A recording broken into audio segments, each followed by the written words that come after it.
Cette agavacée, le Calibanus ou Kerry, est originaire du centre du Mexique. C'est une espèce qui est unique dans son genre, car elle développe sous terre ce codex pouvant atteindre plus de 20 cm de diamètre. Et en collection, ou dans les jardins botaniques, on laisse ce codex à l'extérieur, sans dommage pour la plante, ce qui en fait le charme et l'aspect décoratif de cette espèce.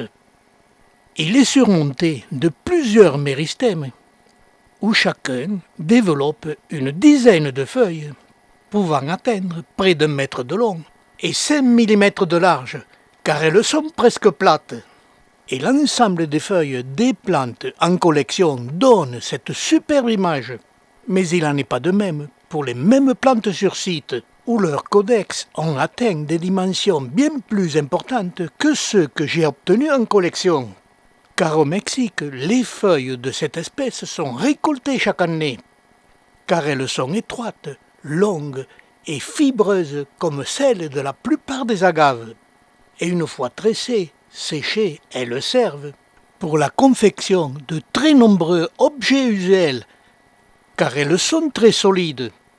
Mais pour nous, ce qui nous intéresse, c'est la floraison de cette espèce.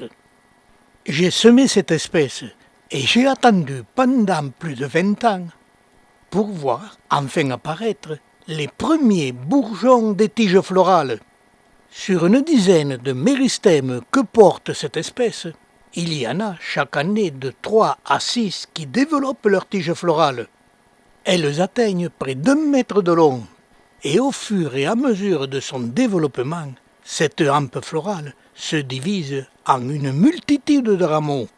Et comme il y a peu de documents sur la floraison de cette espèce, j'attendais avec impatience l'apparition des fleurs.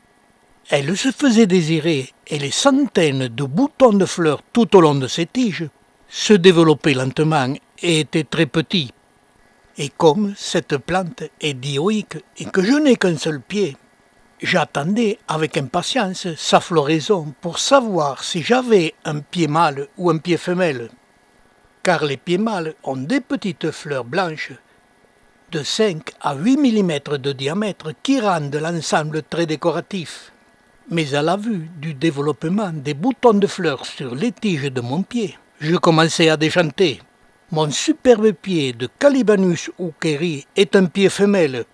Et quand, sur les tiges, les boutons de fleurs se sont épanouis, j'ai observé que les pieds femelles ne donnent pratiquement pas de pétales, ce qui rend l'ensemble des tiges florales peu décoratives.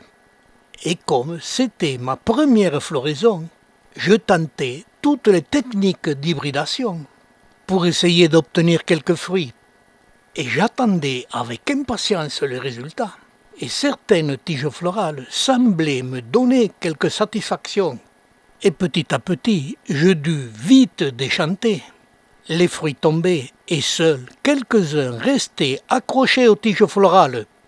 Ils grossissaient légèrement, ils sont restés accrochés une quinzaine de jours, puis ont rejoint leurs congénères sur le sol.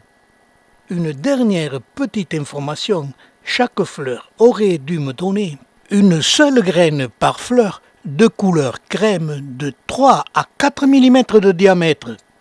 En attendant de trouver un partenaire, mon pied continue son développement car il est très décoratif dans la serre.